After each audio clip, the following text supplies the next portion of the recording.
वंदे भारत। मैं विनय कुमार पांडे आपका एनएमएमएस लक्ष्य यूट्यूब चैनल में हार्दिक स्वागत करता हूं।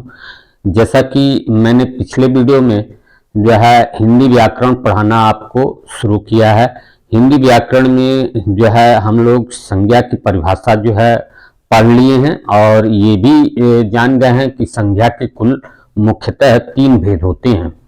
और उन 3 भेदों में जो आपका व्यक्तिवाचक संज्ञा होता है एक, और जो दूसरे नंबर पे होता है वो जातिवाचक संज्ञा होता है, और तीसरे नंबर पे जो होता है वो भाववाचक संज्ञा होता है।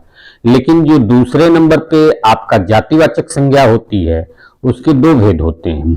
एक आपका होता है समूह या समुदायवाचक संज्ञा, और जो दूसरा उसका भेद होता है वो द्रव्यवाचक संज्ञा होती है। इस प्रकार से संज्ञा के कुल जो है 5 भेद होते हैं। ठीक है, चलिए अब एक एक करके हम लोग जो है इन 5 भेदों को जो है पढ़ेंगे और उसको समझेंगे। तो देखिए, जो पहला होता है व्यक्तिवाचक संज्ञा, पहले मैं समझा देता हूं फिर उसके बाद जो है लिख दूंगा। जो व्यक्तिवाचक संज्ञा होता है, तो जैसा कि नाम से ही प्रतीत हो रहा है, व्यक्ति यानी एक व्यक्ति, एक विशेष होने का बोध जिन संज्ञा शब्दों से होता है उन्हें हम व्यक्तिवाचक संज्ञा कहते हैं। जैसे मान लीजिए उदाहरण के तौर पे हम बोले महात्मा गांधी, ठीक है, ताजमहल, रामायण की पुस्तक या गीता की पुस्तक, जो भी गीता रामायण, ठीक है, और गोस्वामी तुलसीदास, इस तरीके से जैसे गंगा नदी, ठीक, कोलकाता एक शहर हो गया। इस तरीके से जो मैं उदाहरण एक एक लिया, तो ये एक विशेष है। ये एक विशेष इसलिए है कि केवल ये एक है, इसके सिवाय इनका कोई भी दूसरा जो है रूप नहीं है या अनेक नहीं हो सकते। महात्मा गांधी पूरे इस संसार में एक ही रहे, गंगा नदी पूरे संसार में एक ही है, ताजमहल पूरे संसार में एक ही है, कोलकाता शहर पूरे संसार में एक ही है। एक विशेष होने का बोध जो है जिस संज्ञा शब्दों से होता है वही व्यक्तिवाचक संज्ञाएं होती हैं। फिर उसके बाद आ जाइए, जो दूसरा है वो जातिवाचक संज्ञा है। और जातिवाचक संज्ञा जो है हमें समझ लीजिए कि एक तरीके से जैसे ऐसे संज्ञा शब्द जिनसे हमें पूरे जाति यानी एक पूरी संपूर्ण जाति या वर्ग का जो बोध कराती हैं उन्हें हम जातिवाचक संज्ञा कहते हैं। अब जैसे मान लीजिए हमने बोल दिया कवि। अब कवि तो एक सब कवियों को कवि कहते हैं, तुलसीदास को भी कवि कहते हैं, गोस्वामी क्या बोलते हैं, सूरदास को भी कवि कहते हैं, ठीक है, और भी बहुत से कवि हैं। तो इसमें बहुत से लोग आ जाते हैं, यानी हर कवि को कवि ही कहते हैं, यानी एक जैसे कई, एक जैसे और, ठीक है, जहां एक जैसे और हों उन्हें ही जातिवाचक संज्ञाएं हम कह सकते हैं। जैसे अब नदी बोल दिया, तो नदी में आपकी गंगा भी आती है, यमुना भी आती है, आपकी राप्ती भी आती है, राप्ती भी आएगी, रोहिणी भी आएगी, आपका जो सरजू नदी भी आएगी। ये सारी नदियां हैं। हर इन नदियों, इन सारी नदियों का नाम विशेष जब आप लेंगे तो व्यक्तिवाचक होगा।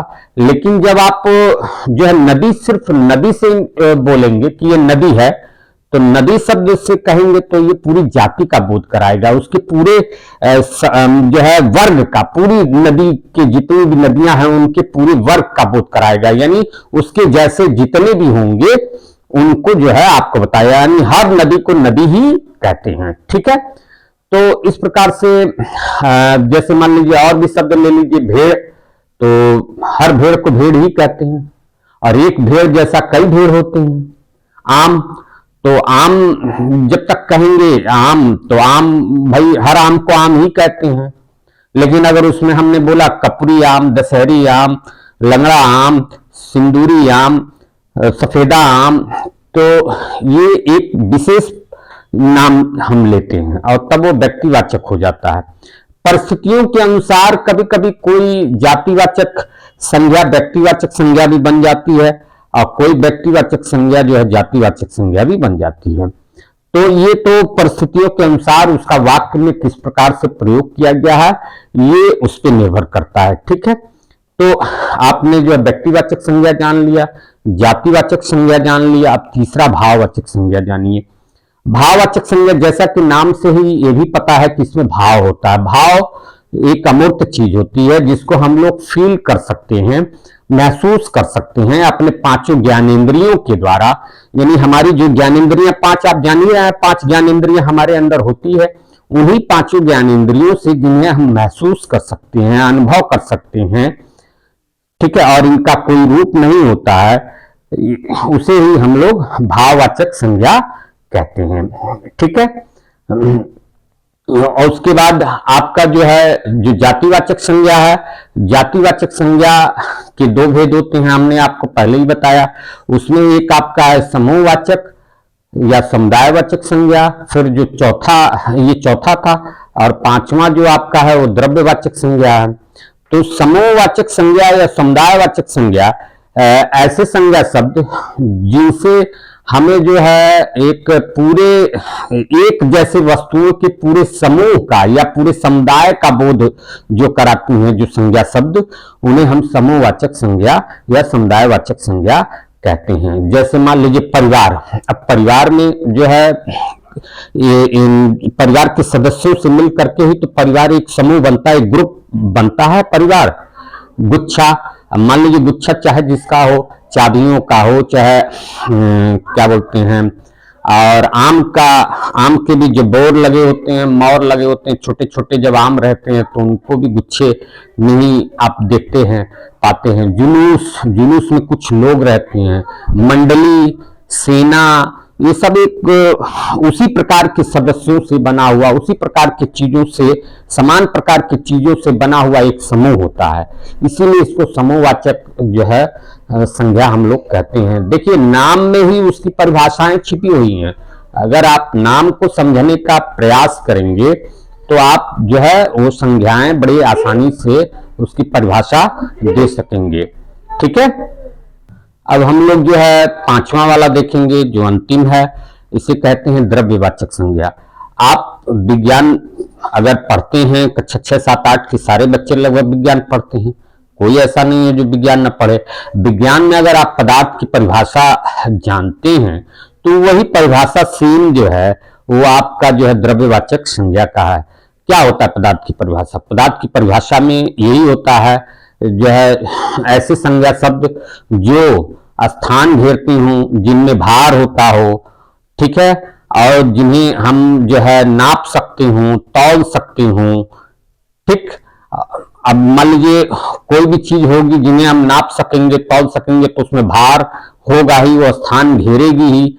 ऐसी जितनी भी संज्ञा शब्दें आपको मिलेंगी वो द्रव्यवाचक संज्ञाएं होंगी, यानी जिनसे हमें धातु और द्रव्य होने का जो शब्द धातु या द्रव्य होने का हमें बोध कराती हूं, उन्हें हम जो द्रव्यवाचक संज्ञाएं कहते हैं। जैसे घी, ये द्रव्य है, इनको हम नाप सकते हैं, तौल सकते हैं। तेल है, दूध है, पानी है, गेहूं है, ठीक है। आप मेटल भी इसमें ले सकते हैं, मैंने धातु भी बोला है। मेटल में मान लीजिए चांदी ले लिया, तांबा ले लिया, तो ये जितने भी उदाहरण मैंने दिए ये सारे जो है द्रव्यवाचक संज्ञाएं हैं। चलिए अब एक एक करके हम इनको लिखते हैं और आपको समझाते हैं। चलिए अब हम लोग जो है लिख रहे हैं। तो सबसे पहला जो इसका भेद था वो है आपका व्यक्तिवाचक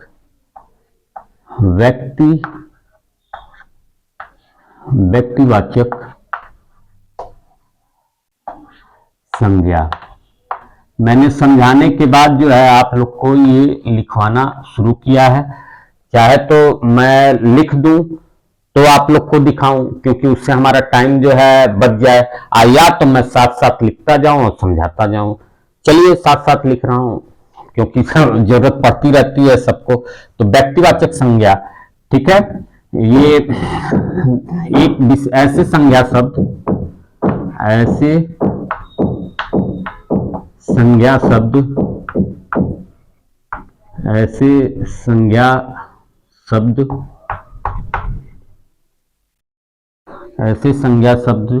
जो एक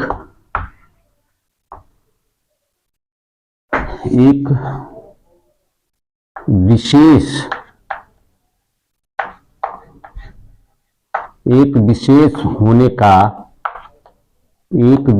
होने का बोध कराती हैं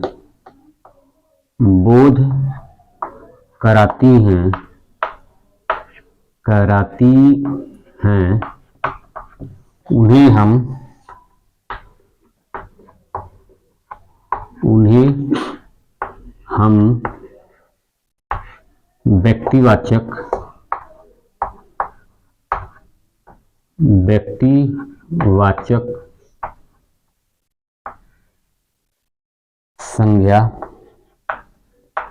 व्यक्तिवाचक संज्ञा कहते हैं।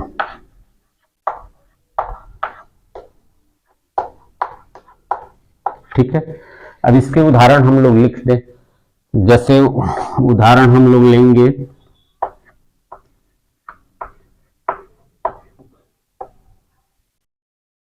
जैसे मान लीजिए एक विशेष मतलब उसके जैसा कोई दूसरा नहीं आपको मिलेगा। ठीक है, जैसे महात्मा गांधी, और इसमें जब मैंने बोला है संज्ञा शब्द, तो इसमें आपका वो संज्ञा की परिभाषा पूरी छिपी हुई है, यानी किसी व्यक्ति, स्थान, वस्तु, भाव, गुण व अवस्था के नाम, ये पूरे संज्ञा शब्द, यानी ऐसे संज्ञा शब्द जो एक विशेष होने का बोध कराती हैं, उन्हें हम व्यक्तिवाचक संज्ञा कहते हैं। उदाहरण में देखिए, महात्मा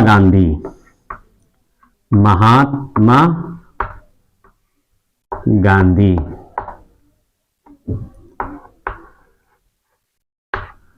ठीक है, ताजमहल,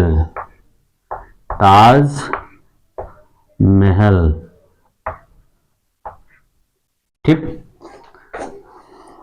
गंगा एक नदी है ये, ठीक है, गोस्वामी तुलसीदास, या तुलसीदास लिखिए, तुलसीदास,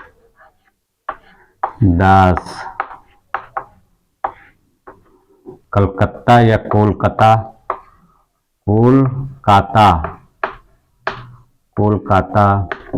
ठीक है। और भी इसी तरीके से आप उदाहरण लिख सकते हैं।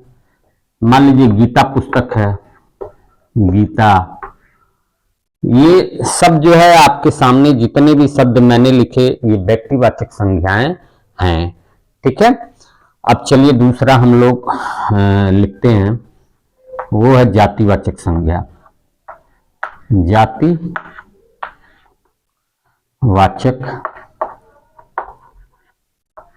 संज्ञा, इसको इंग्लिश में प्रॉपर नाउन बोलते हैं, इसको कॉमन नाउन बोलते हैं, जातिवाचक को कॉमन नाउन बोलते हैं। देखिए, अगर एक भाषा के व्याकरण को आप अच्छी प्रकार से समझते हैं तो उसको आप दूसरी भाषा से रिलेट जब कर लेंगे तो आपको दूसरे भाषा की व्याकरण को भी समझने में काफी आसानी हो जाएगी। ठीक है, इसलिए रिलेट करते हुए चलना चाहिए। दूसरे भाषा से, मान लीजिए आप उत्तर प्रदेश के रहने वाले हैं तो लगभग हर बच्चों को जो है हिंदी और इंग्लिश पढ़ना रहता है, ये दो भाषाएं कंपलसरी हैं।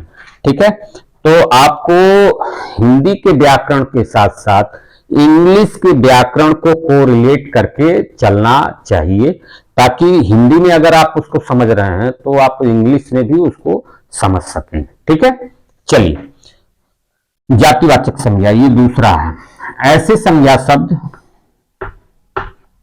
ऐसे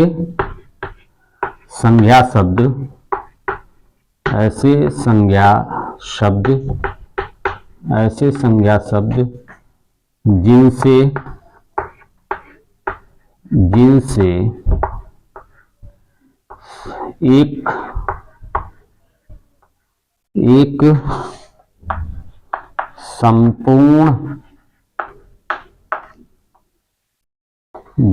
एक संपूर्ण जाति या वर्ग का बोध हो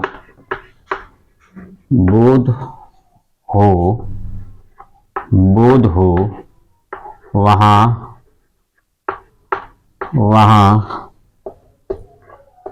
जातिवाचक वहां जातिवाचक,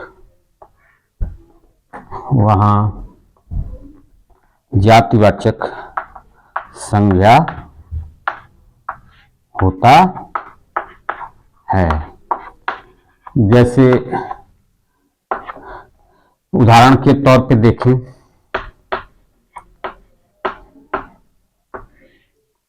मान लीजिए उदाहरण के तौर पे हमने अब जरा ये जो व्यक्तिवाचक संज्ञा, यहाँ पर ध्यान दीजिएगा जरा, ये जो व्यक्तिवाचक संज्ञा हमने ली है इन्हीं को हम थोड़ा कन्वर्ट करें जातिवाचक संज्ञा में। यहाँ एक काम ये भी आपका हो जाएगा, एक तरीके से एक प्रैक्टिस अभ्यास हो जाएगा।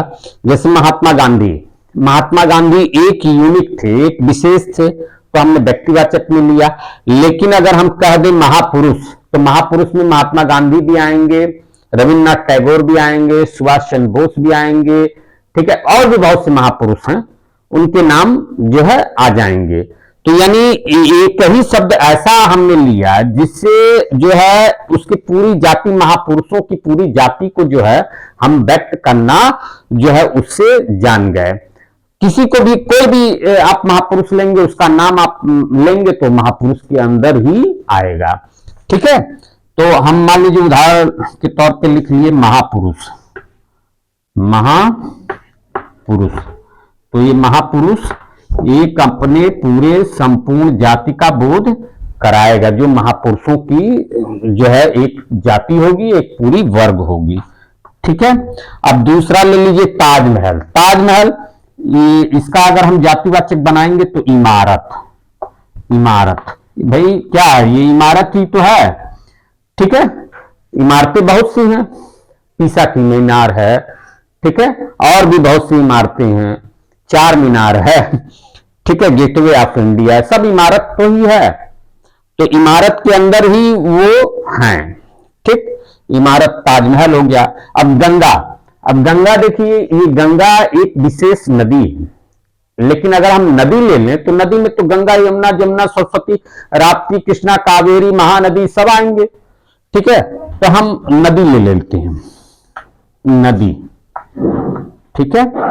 ये नदी आपका जो है पूरी जाति का बोध कराएगा, नदियों की पूरी जाति का बोध कराएगा। तुलसीदास, तुलसीदास क्या थे, एक कवि थे, क्या थे, एक कवि थे, राइटर थे। तो लेखक भी लिख सकते हैं, कवि भी कह सकते हैं, कवि कहिए, क्योंकि इन्होंने ज्यादातर पद्य की रचना की है, गद्य की नहीं, तो इनको हम कवि बोलते हैं, ठीक है। फिर उसके बाद देखिए कोलकाता। कोलकाता क्या है, एक नगर है या एक शहर है। तो शहर अगर बोलते हैं हम, तो शहर में तो पूरे भारत के सारे शहर आ जाएंगे, भारत के ही क्या पूरे वर्ल्ड के सारे शहर आ जाएंगे। किसी भी शहर का उसमें आप नाम अगर उठा लोगे, एक यूनिक नाम उठाओगे तो व्यक्तिवाचक में चला जाएगा। हमने कोलकाता उठा लिया है तो व्यक्तिवाचक में चला गया, लेकिन शहर जब बोलेंगे तो उसमें सारे नाम रहेंगे उसके अंतर्गत, ठीक है। लीजिए शहर बोल दिया मैंने, शहर, ठीक है, ये हो गया शहर। फिर उसका नेक्स्ट ये हो गया गीता। गीता क्या है, एक पुस्तक है, पुस्तक तो बहुत सी है, गीता है, रामचरितमानस है, रामायण है, ठीक है, कुरान है, ये सब तो पुस्तकें हैं, पुस्तक के अंदर ले लीजिए। तो पुस्तक आपका जो है ये पूरी जाति का बोध कराएगा। उस पुस्तक के अंदर ये सारी पुस्तकें आएंगी जो मैंने एक विशेष करके नाम, एक एक विशेष करके नाम अभी गिनवाए हैं, ठीक है। जब विशेष नाम गिनवाओगे तो आप चले जाओगे व्यक्तिवाचक में, और जब पूरा पुस्तक ही बोलोगे तो पूरे अपने वर्ग, पूरी जाति का ही बोध कराने शुरू कर देगा, ठीक है। तो जातिवाचक में आ गया, ठीक है। ये इसके उदाहरण हो गए। तो इस प्रकार से ये दो आपके हो गए। चलिए अब तीसरा, चौथा, पांचवा पढ़ते हैं। इसको अगर आपको नोट करना है नोट कर लीजिए, ठीक है, स्क्रीनशॉट लेना हो स्क्रीनशॉट ले लीजिए। चलिए नेक्स्ट, इसको हम इरेज करते हैं।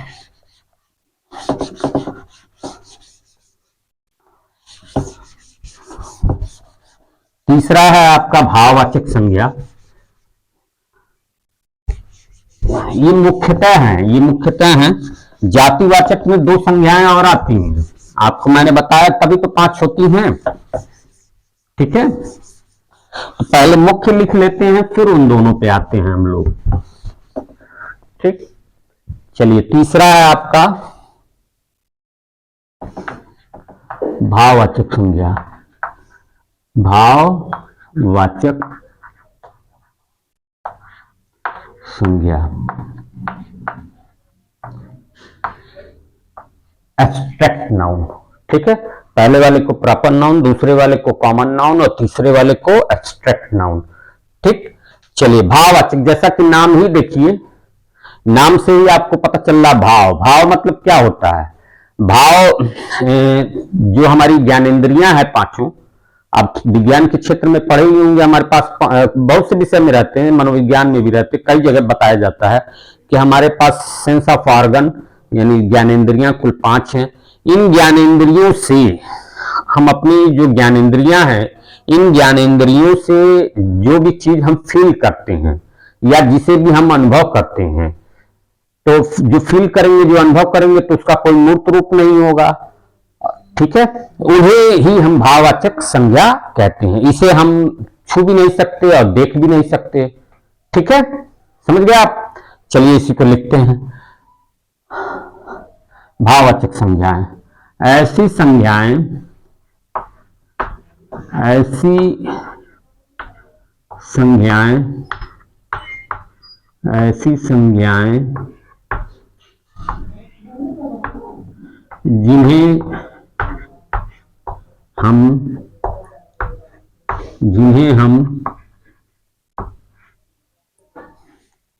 अपने ज्ञानेंद्रियों की सहायता से, अपने ज्ञानेंद्रियों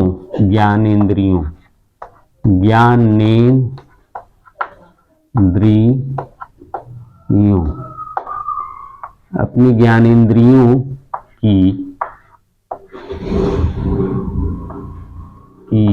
सहायता से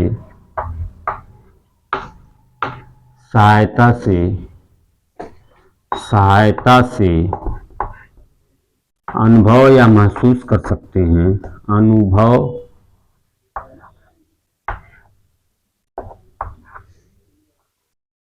या महसूस कर सकते हैं, महसूस कर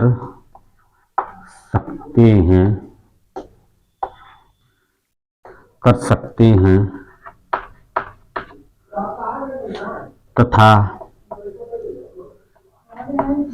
तथा जो अमूर्त होते हैं,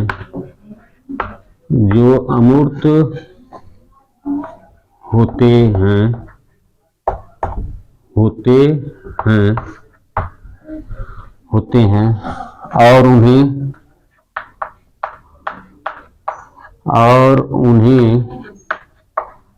उन्हें हम देख या छू नहीं सकते हैं, देख या छू नहीं सकते हैं,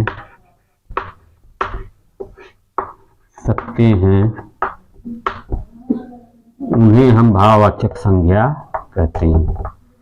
ऐसे शब्दों को या उन्हें हम भाववाचक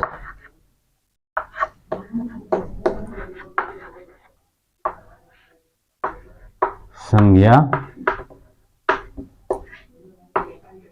कहते हैं। ठीक है, ये इसकी परिभाषा हो गई। अब उदाहरण पे आइए। उदाहरण इसके ज्यादा हो जाते हैं। क्यों हो जाते हैं? इसलिए ज्यादा हो जाते हैं क्योंकि हम भाववाचक संज्ञाएं जो है व्यक्तिवाचक संज्ञा से भी बना सकते हैं, जातिवाचक संज्ञा से भी बना सकते हैं, क्रिया से भी बना सकते हैं, विशेषण से भी बना सकते हैं और अवयवों से भी भाववाचक संज्ञाएं हम निर्मित कर सकते हैं। इसलिए इनकी जो बनाने की बात होती है तो ये संख्या में बना करके बहुत ज्यादा बनाए जा सकते हैं। ठीक है, चलिए भाववाचक, अब जैसे ऐसी संज्ञाएं जिन्हें हम अपने ज्ञानेंद्रियों की सहायता से अनुभव या महसूस कर सकते हैं, तथा जो अमूर्त होते हैं और उन्हें हम देख या छू नहीं सकते हैं, उन्हें हम भाववाचक संज्ञा कहते हैं। जैसे मान लीजिए, ये भाव मतलब फीलिंग, और फीलिंग को हम लोग देख नहीं सकते, छू नहीं सकते। अब फीलिंग, जैसे मान लीजिए मानवता हुआ, मानवता, मानवता हुआ, अच्छाई हुई, अच्छाई, मानवता, अच्छाई, प्रसन्नता या प्रसन्न, हाँ प्रसन्नता, प्रसन्नता, खुश, इसको खुशी भी कह सकते हैं, खुशी भी आ जाएगा इसी में, ठीक है। और अवस्था भी इसमें आता है, वो भी अवस्था, जैसे मैंने बचपन, अब बचपन भी एक जो है अमूर्त चीज है, कोई जो है उसको हम लोग सिर्फ महसूस कर सकते हैं बचपना को, ठीक है। तो बचपन या बचपना, बचपना, और बुढ़ापा,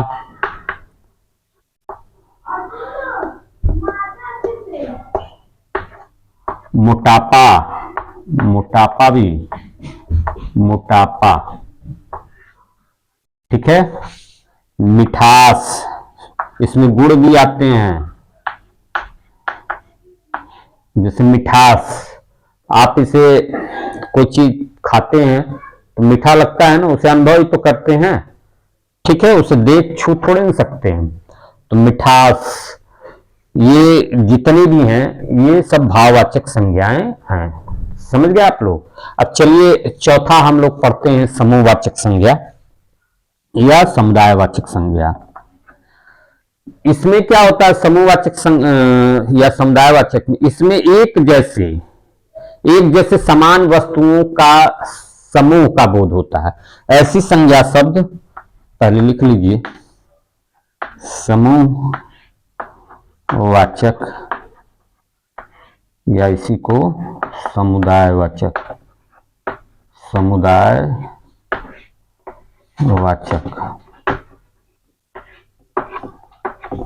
इसमें क्या होता है, इसमें ऐसे संज्ञा शब्द,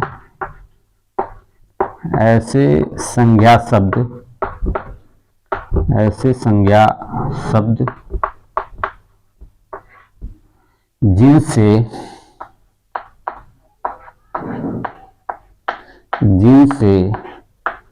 हमें एक जैसे चीजों या वस्तुओं का, एक जैसे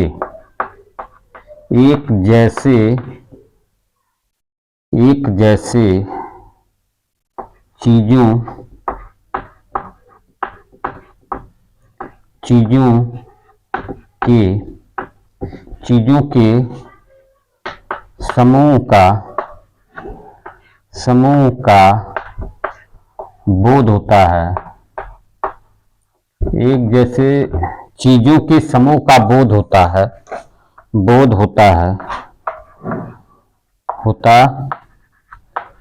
दिख रहा है आप लोग को। एक जैसे चीजों के समूह का बोध होता है, वहां समूहवाचक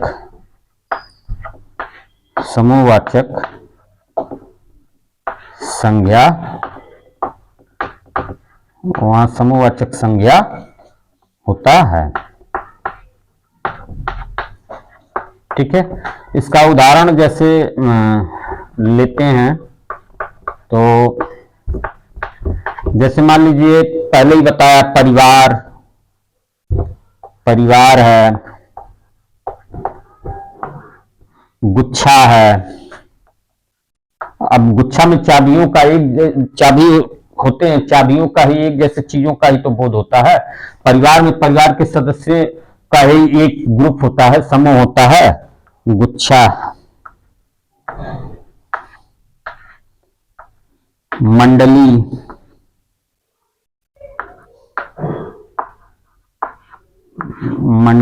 सेना, टोली, दल, जुलूस,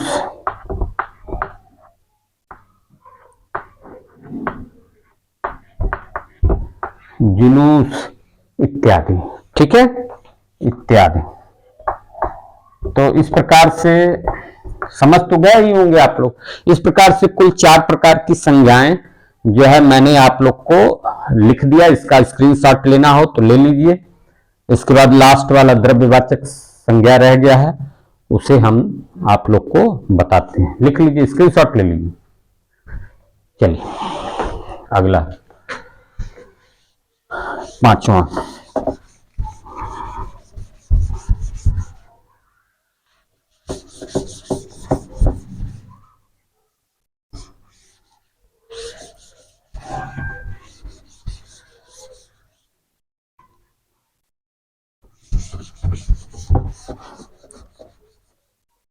पांचवा जो आपका होता है वो होता है द्रव्यवाचक संज्ञा।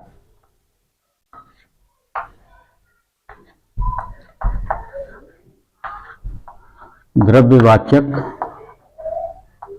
संज्ञा, इसको मटेरियल नाउन कहते हैं, ठीक है, मटेरियल नाउन। तो इसमें देखिए द्रव्यवाचक संज्ञा, जैसे मान लीजिए आप विज्ञान पढ़ते हैं, पदार्थ की परिभाषा जो होती है सेम द्रव्यवाचक की परिभाषा भी वही है। यानी ऐसे संज्ञा शब्द जो जिनमें भार होता है, जो स्थान घेरते हैं, ठीक है, और जिन्हें हम नाप सकते हैं, तौल सकते हैं, और जिनसे हमें जो है धातु या द्रव्य होने का बोध होता है, वही शब्द जो है आपके द्रव्यवाचक संज्ञाएं कहलाती हैं, ठीक है। चलिए देख परिभाषा लिखते हैं। ऐसे संज्ञा शब्द, ऐसे संज्ञा शब्द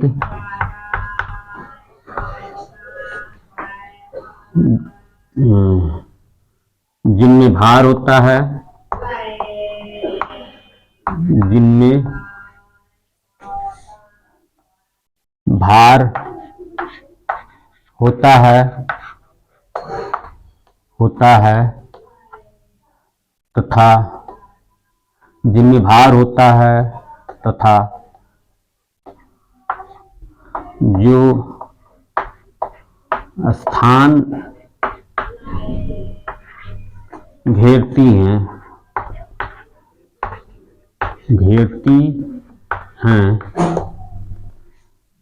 और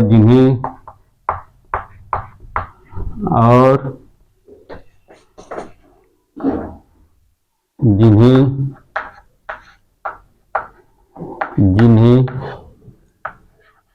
नापा तौला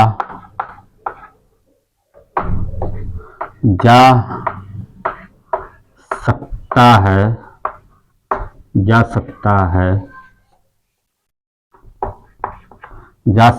है एवं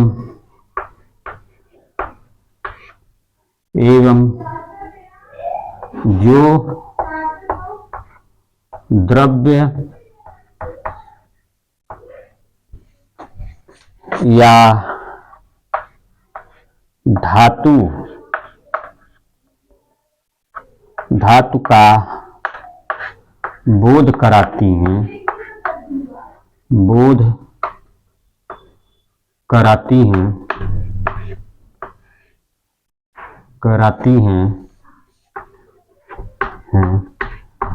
उन्हें हम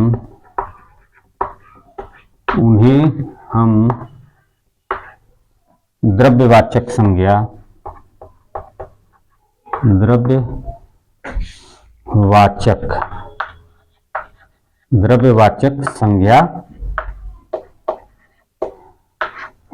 कहते हैं।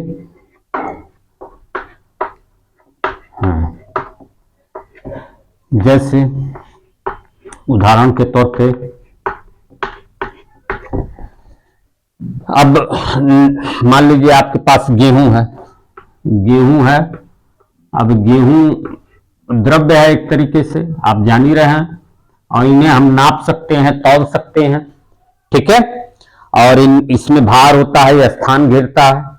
गेहूं हो गया, घी हो गया, ठीक है, तेल हो गया, पानी हो गया, पेट्रोल हो गया, पानी, पेट्रोल,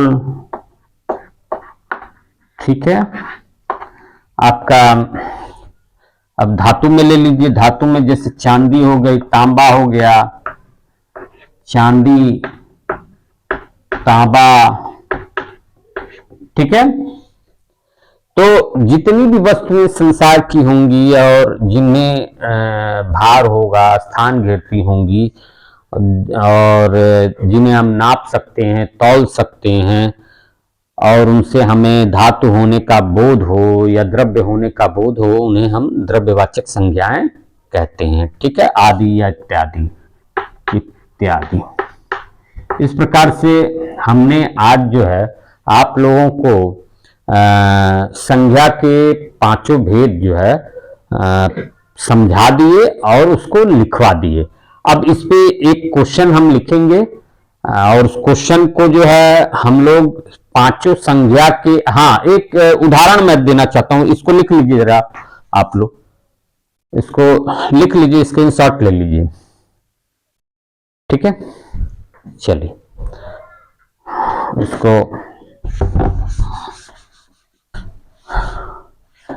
मैं, अगर आपको कुछ नहीं याद है तो मैं एक ट्रिक बताता हूं और उस ट्रिक के सहारे जो है आप लोग इस पांचों संज्ञाओं को बड़ी आसानी से समझ सकते हैं और कोई भी पूछे तो बड़े आसानी से आप जो है बता सकते हैं कि ये पांचों संज्ञाओं में क्या अंतर है। ये पांचों भेद को वर्गीकृत बड़े आसानी से आप कर सकते हैं, ठीक है। उसके बाद वो क्वेश्चन किया जाएगा, पहले एक ये समझ लीजिए। देखिए, मान लीजिए आप कहीं जा रहे हैं, गांव की तरफ जा रहे हैं और आप जाते हुए रास्ते में आपने बकरा देखा, तो आप जब बकरा देखा तो आप बकरे को बकरा ही बोलेंगे, ठीक है। तो बकरा शब्द यहां जब उसको आपने कहा कि यह बकरा है, बकरा शब्द से जब आपने उसको जो है संबोधित किया तो वो बकरा शब्द वहां पर जातिवाचक हो गया, ठीक है। मान लीजिए किसी गांव में जा रहे थे, रास्ते में वो झुंड आपको चरते हुए मिल गया था, वहां पे आपने देखा, ठीक है।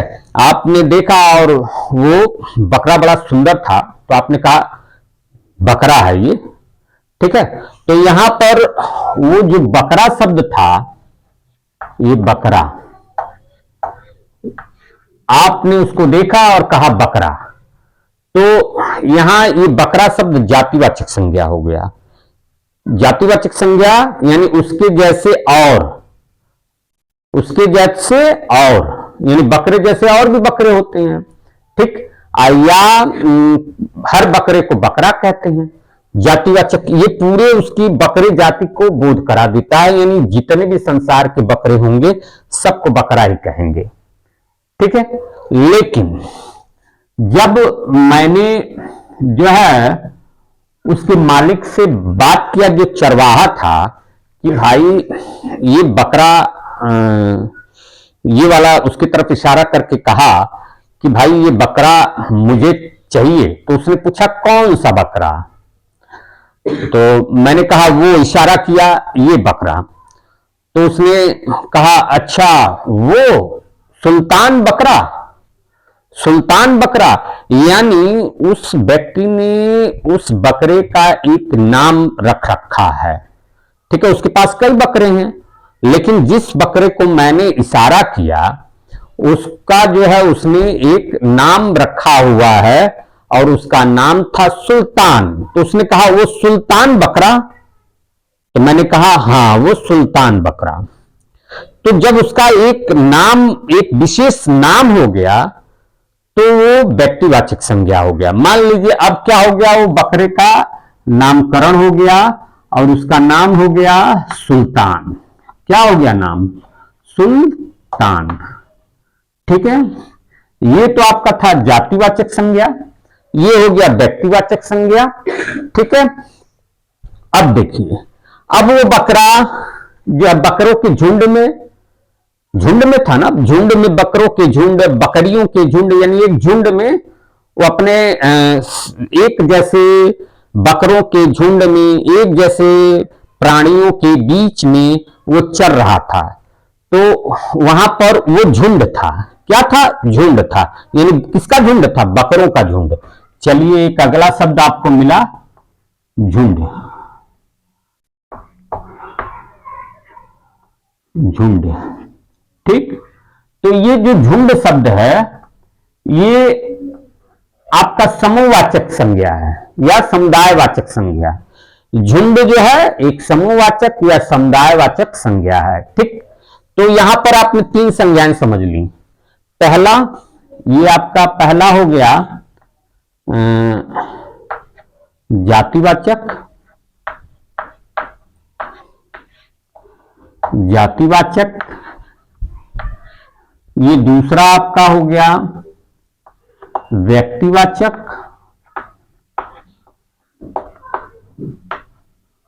ठीक है। और जो ये तीसरा हो गया ये आपका समूहवाचक, समूहवाचक संज्ञा हो गया, ठीक है। समझ गए आप लोग? फिर उसके बाद अब मान लीजिए मैं तो भाई मांसाहारी नहीं हूं, लेकिन अगर मांसाहारी मेरे साथ एक मित्र थे तो उन्होंने कहा कि भाई बकरा खरीद लेते हैं, ठीक है। तो हम लोगों ने कहा ठीक है भाई, ये सुल्तान बकरा, ये झुंड में से सुल्तान बकरा हम लोग को दे दीजिए। हम लोगों ने उसका दाम दिया, उसको पेमेंट किया। मान लीजिए उसका दाम 7,000 था, 7,000 दिया। फिर उसके बाद वो बकरा जो है हम लोग ले आए, कुछ उसको कसाई वाले लोग जो है काटे पीटे। तो काटने पीटने के बाद चूंकि वो बकरा था, वो उसमें लगभग 15-20 किलो उसका वजन था, तो एक ही आदमी तो वो खाएगा नहीं भाई। शादी विवाह रहता तो चला जाता एक ही आदमी के घर, लेकिन वो बकरा 20 किलो 25 किलो का बकरा जो है जब आया तो फिर उसको काटना पीटना पड़ा। और जब काटना पीटना पड़ा तो जिस आदमी ने लिया वो तो अपना जो है नाप तोल के कहा भाई मुझे 2 किलो दे दो, मेरे परिवार के लोगों को। तो आया, उसके बाद उसमें से 1 किलो 2 किलो करके कई लोगों ने जो है उसके मांस को लिया, यानी मीट को लिया। तो जो वहां मीट हुआ, मीट शब्द वो आपका जो है द्रव्यवाचक संज्ञा हो गया। क्यों? क्योंकि उसमें भार था, वह स्थान घेरता था, उसको नापा तौला जा सकता था।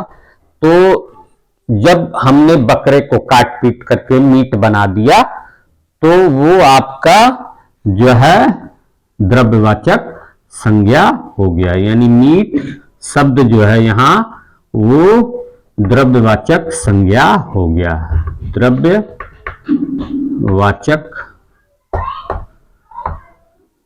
संज्ञा हो गया, ठीक है। अब नेक्स्ट प्रोसेस पे आगे बढ़िए, इससे आगे जाइए। वो मीट कहीं गया होगा रसोई में, वो जो है फिर उसको धुला गया होगा, उसको बनाया गया होगा, लोगों ने उसको जो है फिर खाया होगा, तो उनको क्या मिला होगा? स्वाद मिला होगा। वो स्वाद क्या है? एक भाव है, एक भाव है, एक भाव है। यानी जो है हम उसे अपने 5 ज्ञानेंद्रियों से सिर्फ उसको महसूस कर सकते हैं, ठीक है, उसको फील कर सकते हैं, उसका अनुभव कर सकते हैं, उसको हम छू नहीं सकते हैं, देख नहीं सकते हैं, ठीक है। तो यानी इससे आगे जो बढ़ा वो आपका आया अगला शब्द स्वाद। क्या आया? स्वाद। स्वाद।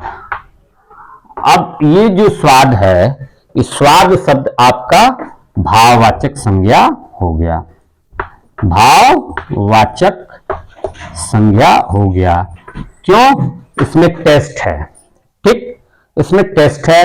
इसको सिर्फ हम महसूस कर सकते हैं, इसका अनुभव कर सकते हैं, ठीक है, इसको हम छू नहीं सकते हैं, देख नहीं सकते हैं, अपने पांचों ज्ञानेंद्रियों का इसमें उपयोग करना पड़ेगा इसके भाव को लेने यानी स्वाद को लेने के लिए।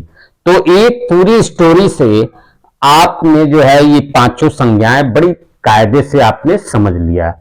ठीक है, इस स्टोरी को आप हमेशा दिमाग में रखेंगे तो आपकी संज्ञा के पांचों भेद बड़ी आसानी से जो है आपके दिमाग में आ जाएंगे। ठीक है, चलिए अब इसी के साथ आज जो है मैं इस वीडियो का अंत करता हूं। जो इस पे क्वेश्चंस मैं लेकर के आऊंगा, इसके अगले भाग में लेकर आऊंगा, जो अगला वीडियो लाऊंगा उस पे क्वेश्चंस रहेंगे। जैसे थोड़े बहुत कंपटीशन में पूछे जाते हैं वैसे कुछ क्वेश्चंस का एक पूरा सीरीज अगला भाग में लेकर के आऊंगा। तब तक के लिए वंदे भारत।